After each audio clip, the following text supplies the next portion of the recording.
ઘીથી લથપથ, ડ્રાયફ્રૂટથી ભરપૂર, એટલે મારા બાના અને ગણપતિ બાપાના પ્રિય ચૂરમાના લાડુ જે વિસરતી આ રેસીપી છે.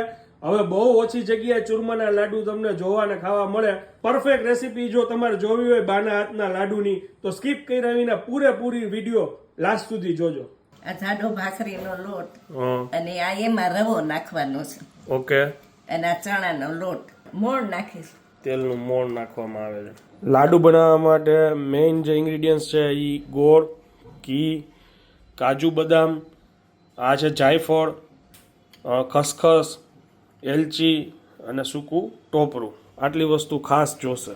સરખી રીતે જો આ રીતના મોણ દેવાઈ ગયું છે. આ ગરમ કરેલું સતપ પાણી છે એનાથી મુઠિયા વાળવાના છે.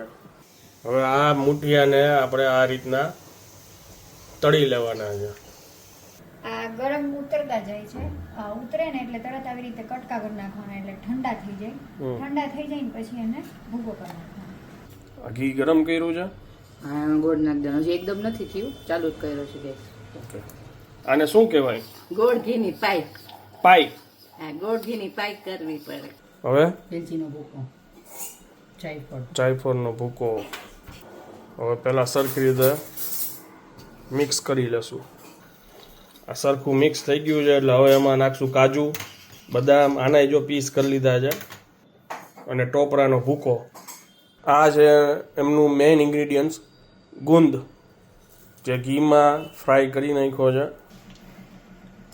જો આ રીતે હવે લાડુ વાળી લેવાના છે. હવે જો આ માથે ખસખસ લગાવવાની. આ પ્રસાદ બન્યો છે બાપાનો, એટલે એને ચાખી ન શકાય, એટલે તે સરસ જ બન્યો હોય અને તેમાં મીઠાશ જ હોય.